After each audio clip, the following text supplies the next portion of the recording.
Well, hello there, and welcome to another exciting episode of Secrets to Real Estate Investing by House Flip Masters. And we have a fantastic guest today, another somewhat Southern California, I'll call it Southern California guy. Not quite in my exact neighborhood, but I'm real excited to have him. His name is Dirk Waters, and he's a San Diego investor with 3.5 years experience who's done like a really wide variety of things. I'm just really impressed with the vastness of difference of things he's done, from lease options to high-end deals to wholesales to rehabs. So with that, welcome to the show, Dirk. Thank you, Holly. I'm glad to be on. Well, thank you for taking your very valuable time to share some of your wisdom and experience with our listeners today. My favorite thing is to bring real life story and actionable tips to the lives of real estate investors and people that want to do it and improve their strategies. So why don't you start out by sharing with us your background and how you got to where you are today? Sure. Yeah. So I grew up around real estate. My dad is a commercial developer, but he does huge projects. So we kind of moved around a decent amount when I was growing up. He'd worked in New York. He worked in Orlando, Detroit. Now he's in Washington, D.C., kind of wrapping up his career. But he worked on the like skyscraper type developments. And a project like that could take 10 years. Wow. And I was always fascinated by that. But I didn't really want to go into that. It was a little too corporate for me. And, I don't have the patience to wait 10 years for a deal to finish. That's a long time. So I went to the University of Wisconsin. When I was done with school, I worked as a sales manager for an insurance company for a couple years.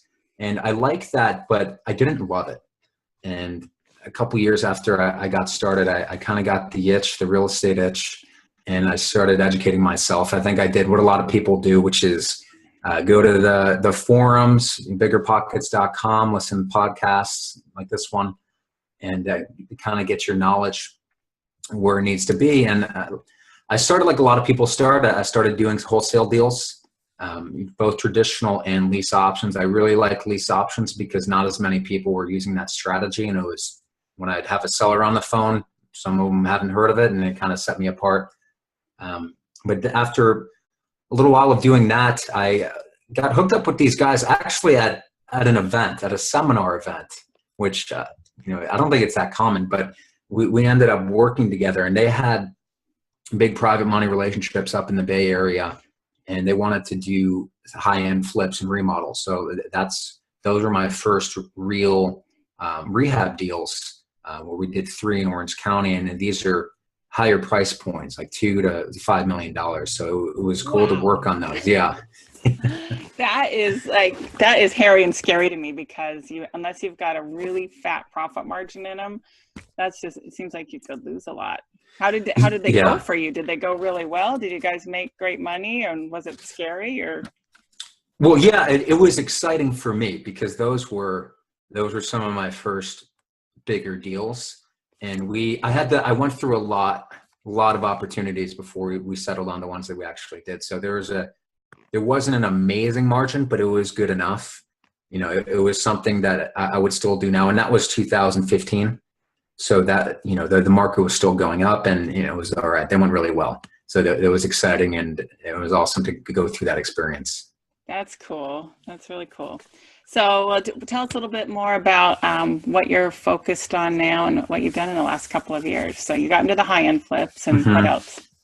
So now I have a couple really fantastic partners, and we focus on not necessarily high-end flips. We will do the high-end flips, but like a lot of investors in San Diego, the median home price is about $450,000, $500,000.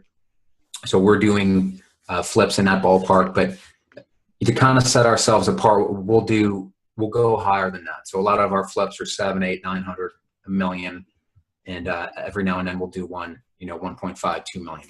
So that's where we are right now. But really like that field, that I guess that price range, because things are flying off the shelves. I think we do a pretty good job with our remodels, and once they're done, they're gone. Usually the first weekend. Oh, that's awesome. Yeah, that's great when you don't have to worry about them hanging around or anything. Mm-hmm. Well, tell us a little bit more about like who influenced you and what programs, because you're kind of more new into this than some of the people I talk to. So what was some of you mentioned Bigger Pockets forums. Did you do any other formal real estate education? I did a couple courses through Kiyosaki's program. Uh-huh. And, those were okay. I think what that did for me was that was kind of my burn the ships moment, where I really made the commitment to go and do it. And I think you have to have that. If you approach this business from a standpoint of where you kind of want to try it out or test the waters, especially if you don't have any sales or marketing experience, which I did. That's all I had been doing. And I had worked on commission for years, and I had renewals at the time that I left from my insurance business. But if you don't have that moment where you commit that I'm doing this instead of I'm going to test the waters and see if this works out, it's really tough. And I think that's why there's a pretty high turnover rate in the business. Yeah. And then there's the people that forever go to the clubs and the seminars and the classes and never try anything, because it is scary, and you're putting either your money or someone else's money at risk a lot of times. If you're doing a flip, if you're just doing wholesale, there's obviously not as much skin in the game. But yeah, it's a big scary leap and jump and risk that you got to take to jump on in. Well, yeah. No, go ahead. Oh no, I'm fine. Go ahead. And what I was going to add to that is, I think you can get all of the information you need to get started from free resources. If you're new, don't feel like you have to pay for one of those programs. Whether it be what I did or one of the other big coaching programs, there's great information on Bigger Pockets, podcasts like the one you have. There's a ton of great information to get you started, because to get good at real estate, I'm sure you'd agree, you have to do it. You have to actually experience it. So that's the advice I would give. Yeah, that's good advice. And there is great free resources. I'm also a believer in paying for education too, because if you pay for something, you take it more seriously than if you don't. And I think you paid for stuff, right? Yes, I did. And you took it much more seriously because you paid for it. All the information is out there for free, but it's not always easy to find. So yeah, it just depends on how much time and energy you have. And when you're paying for a program too, if you've got an accountability factor in there and some other people in it, that helps too. So there's both ways. Go at the lone wolf strategy, or join a group and find some accountability partners to keep you going, huh? It's funny you say that. I think you're going to ask me this later, but I'll touch on it right now. If there's one piece of advice I can give to anybody that's getting started, it's don't try to be a lone wolf. Don't try to learn everything yourself. What I would do, whether it's wholesaling, buy and hold, rehab, whatever you want to start with, go to the clubs or get connected with people that are in the know and find people that are doing that, like you in your market, and offer to bring value. And usually that's bringing them deals in exchange for kind of them coaching you up on the business, because they're going to show you the right and wrong things to do. You're going to learn that much faster than if you try to do it yourself by trial and error. Amen. Amen, brother. I love it. Well, let's get into some of your actual stories, some of your deals. So I don't know, why don't you tell us about, the time you made like a rookie mistake, some beginner's mistake that you did? I made a really common one, and it was way overbuilding for what we needed to do. Oh, I did that on my first house too. Yeah. And so this is one of the first ones I did after those higher end remodels. So I was used to putting in just the nicest of the nice finishes, the stuff that, rich people want.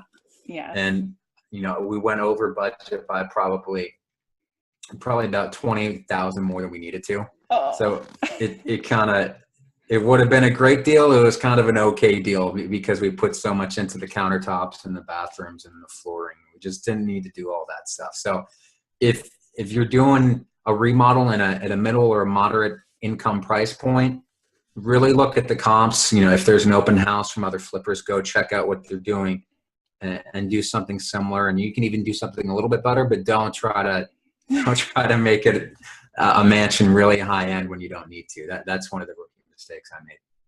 Yeah, I definitely have quite a few buyers in my path that have gotten nicer than they paid for finishes. The price was the price, and yet the finish level was nice. And I'm like, well, I hope they enjoy it, because we definitely spent too much. So you're not the only one to have done that. And I definitely did it on the very first one too.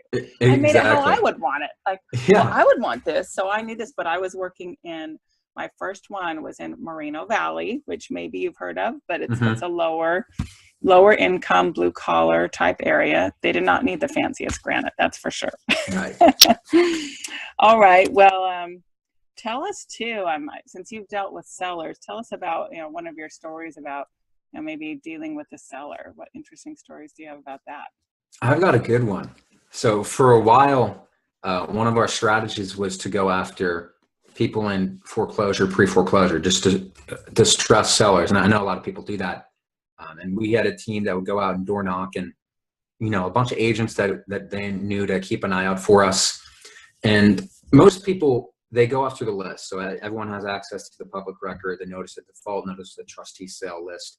For those of you that don't know, that's people that are going to be foreclosed on in the near future if they don't fix that situation. And an agent was out door knocking for us, and she found somebody, and the house was clearly a distressed property, high grass, a bunch of crap in the yard and all that. But she found somebody living in a camper in the front yard. So she knocked on the front door, nobody answered. Then she knocked on the camper, and a guy answered, and she found out it was the owner of the house. He was living in a camper in his front yard and renting out his house so he can continue to make the mortgage payments. That is a pretty creative and smart strategy. Good for him.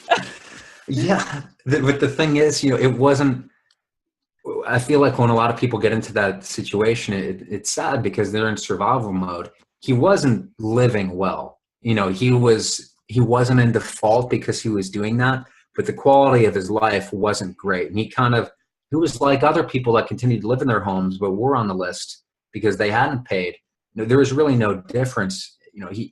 He just wasn't happy. He was kind of depressed. So we helped him get out of that situation, set him up with credit repair and everything like that. And, when he's back on his feet in a couple of years, he'll be able to buy another property. And that's what I think a lot of people don't understand. A foreclosure is the worst thing you can allow to happen, because that's 7 years where you're not getting anything. You're not getting a loan, nothing. But if you're willing to do a short sale, and then just show, or even a bankruptcy, and show that you're willing to work with your creditors, it's probably 2.5 years where you can get back into something. So I think a lot of people don't understand that. And we were able to help him in that situation. So you did buy his house? We did. Yep. We bought it. We fixed it up, and that was a nice project, but it was bad inside because those tenants were not taking care of the property. It was kind of like the worst college frat house you've ever seen. Honestly.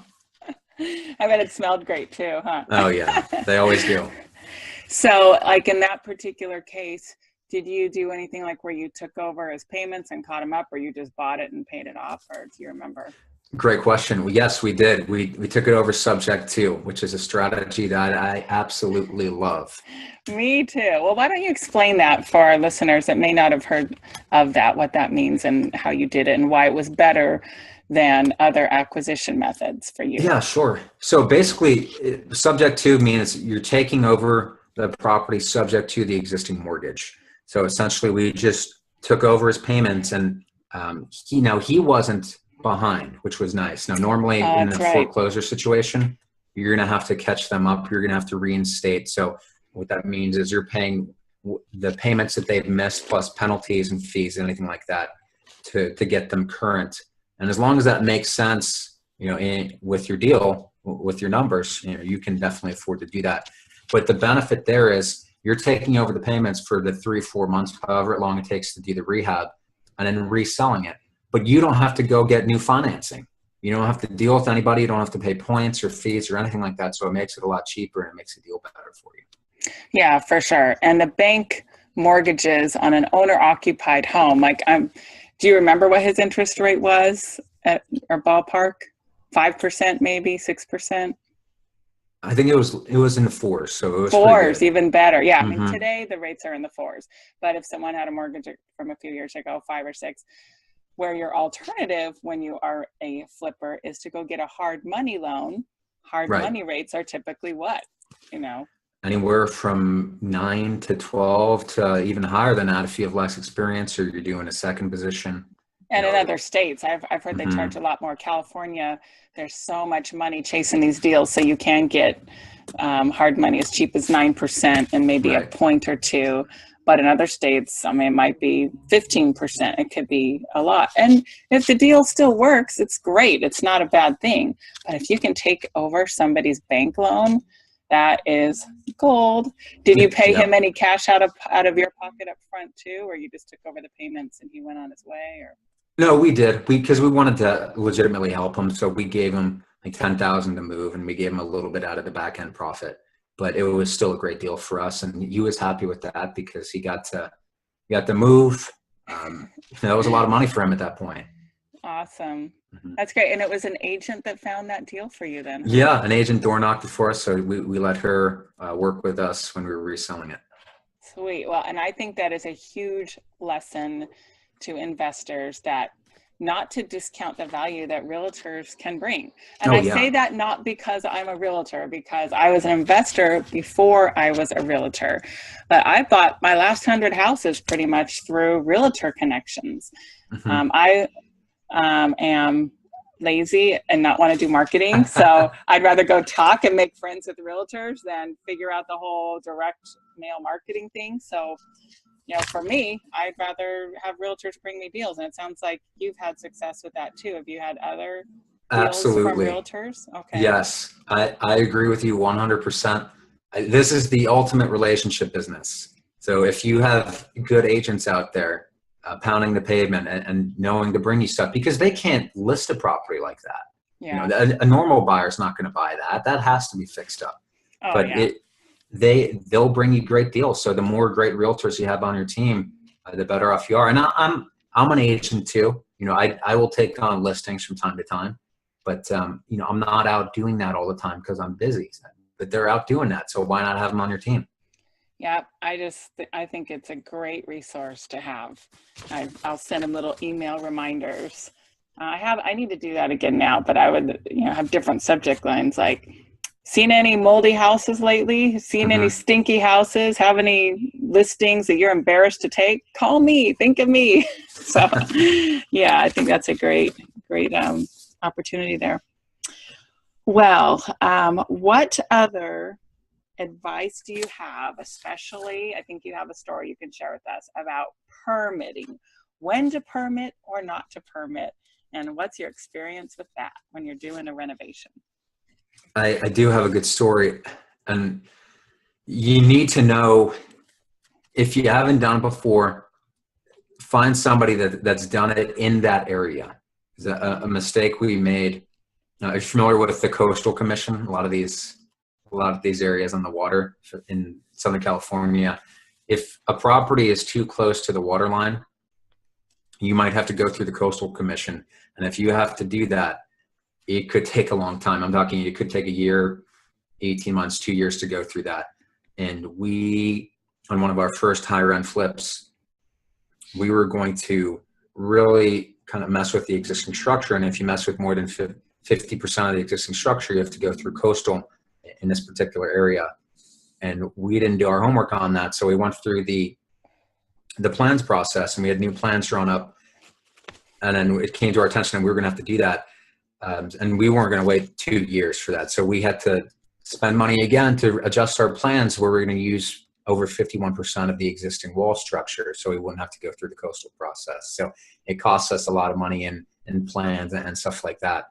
So that was a mistake we made. But even if you're in an area without the Coastal Commission, you know when you're going to need to get stuff permitted and when you're not going to need to get stuff permitted. There are things you can get away with not permitting, but if you don't know, make sure you know. Don't just assume or take an agent's word for it. You know, work with somebody who's done it before. That would be my advice.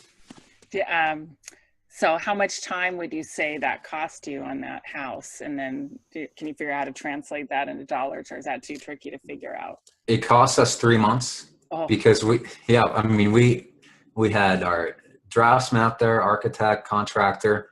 They had done the plans for us. We were going to go one direction, and then we totally had to turn that around and go another direction. Wow. So 3 months and probably 25, 30 grand. Oh, oh. Yes. I have such a problem with government entities getting involved in our business when we're just trying to make houses better. But yeah, that's a bummer. Yeah. So yeah. People don't want you messing with their view either. That's why if you're remodeling in those neighborhoods, be prepared to deal with the neighbors not being happy about that, especially if you're building up. But if you're building to code, I don't know that they can do much about it. Nope, they can't, but they still show might not be the up most and popular guy in town. They get the microphone at the city planning commission meetings. Well, and I know because my husband happens to be on planning commission for my city, Dana Point, and they give everybody the public their opportunity to complain about whatever they want to complain about. But at the end of the day, if the home is within the code, then they usually approve it. I mean, we can't just just because Susie Jane is grumpy about whatever, there's going to be more bedrooms. If it's within code, you're okay. So don't always be afraid of the neighbors. Right. Yeah. Be prepared for extra notifications and meetings and all that if you're doing something high end like that. Yeah, especially anything to do with a view. In San Diego, it's 30 feet from grade, so you can build 29 and 7/8, and we have. But if you're going to mess with somebody's view, they're probably not going to be happy about it. But just make sure you know that what you can do and what you can't do. Yeah, my own house, and I'm laughing because my own house in Dana Point is built to within an inch of the back setback, the top height restriction. We pushed it out every way we could. We're not in a view, so I'm going to go through it all again if I ever get a view house. And that, yes, know your setbacks and your rules, and get surveys if you need them, because it's hard dealing. You don't want to be in a lawsuit and with neighbors and all that over surveys. Well, let's change little gears here a little bit and talk about, what do you find the most frustrating part about being an investor? I'm a very punctual person. I'm the type of guy that if I say I'm going to do something, I'm going to do it. So I don't like when,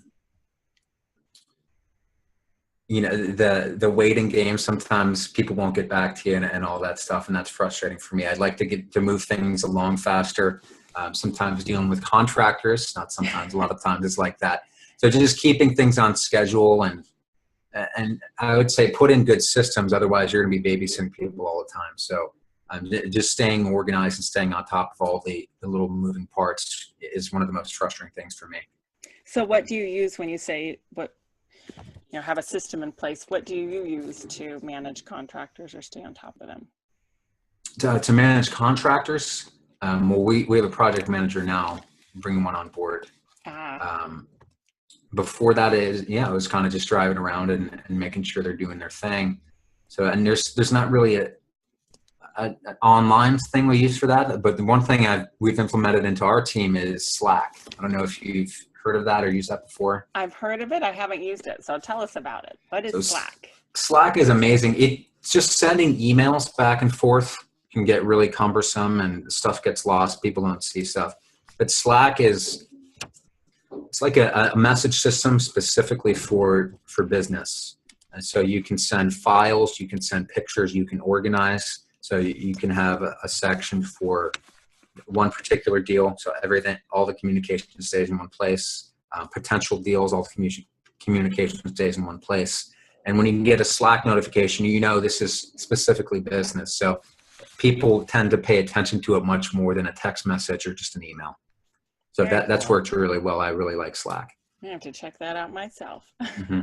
Because I'm using text and emails. And I love Google Drive. I just a couple months ago implemented a spreadsheet system with my main contractor where we have the whole contract line by line and a dollar value for each part of the contract. Because he used to just would say, oh, give me 3,000 for this week or 5,000. I go, I don't know if you've done enough on, percentage of completion. So this is working really well. I make him tell me, how much of each task is done. And so we share the spreadsheet and it's really cool. So then there's no kind of wondering or going back and forth. That's awesome. Yeah. Google Drive's amazing. Yeah. Love it. planning a wedding right now. So we have a Google Drive doc between my fiance and her whole family and everyone. So yeah, okay, works for weddings too. Love it. Yeah. Okay, tell us an important characteristic of yours that has helped you be a successful investor. Resilience. Yes. I think you, especially in this business, things are not going to go to plan a lot. So Ever? Yeah, you need to be able to think on your feet. So don't look at things like how you would have liked them to go when they started. Look at the current situation and how you can solve that problem. Because, I think back to that movie Apollo 13. Yeah, have you seen that? Mm-hmm. Where they're up there and they're screwed in like the middle part of the movie, and they find a way to keep their oxygen supply going longer just with miscellaneous. They MacGyvered it. Yep. With miscellaneous stuff that they had on the space shuttle. I think you have to apply that type of thinking to real estate where, okay, this isn't working. How else can we make this work? What are the other options instead of just freaking out about it? And, that's really not going to do you any good. So be resilient. Don't let anything get you down for too long a period of time. Just move right on it and have that think scan and solve the problem instead of being worried about it. Yeah, and when you don't know the answer, think, who might know the answer to this? Right. I am in this mastermind. I'm not going to, it's not a mastermind group in the true sense, but I'll say a group email with lots of investors, and we'll just throw out, hey, I've got this problem with a tenant, or I've got this problem with a roof. Who do you know that can help? And there's probably 100 or 200 people on it. It's so cool because we all just pitch in, oh, I've got a solution for that. Mm-hmm. So you don't have to know how to solve it all yourself, but you got to think, who might know the answer to this, which once again goes back to relationships. Make friends, have friends, offer value, and then you can go to them when you get stuck on things. Yeah, resourcefulness. I mean, you said it. Yeah, absolutely. That's for sure.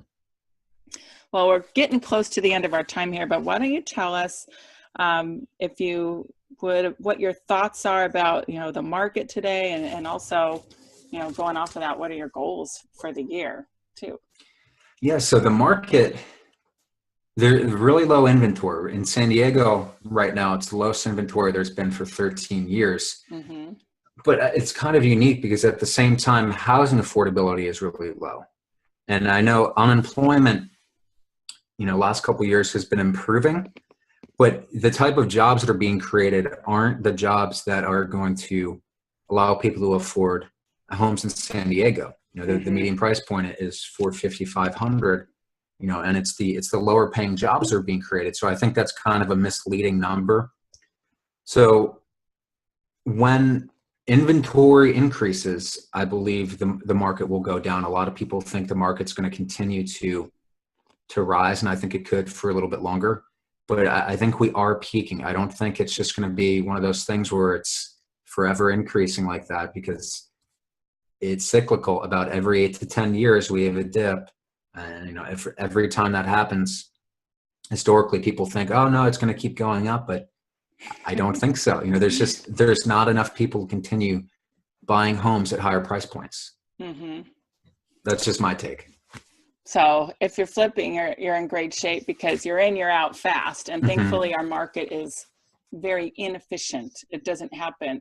Things don't turn on a dime or in a nanosecond like they do in the stock market. So you have time to get out. But yeah, if you're holding rentals, might want to consider where they are and all of that, and how long you want to keep them, huh? I mean, what do you think?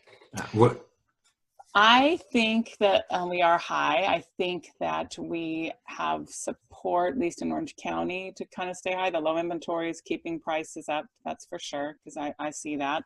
I'm an agent working with buyers and sellers all the time too, so I see what's going on. Multiple offers still on things, anything under 700,000. Things just like, it's crazy. People are just like vultures on it. But I'm holding on to my rentals because they're all in the Inland Empire, which, if you're not local to California, that's a lower price point, an hour inland or more.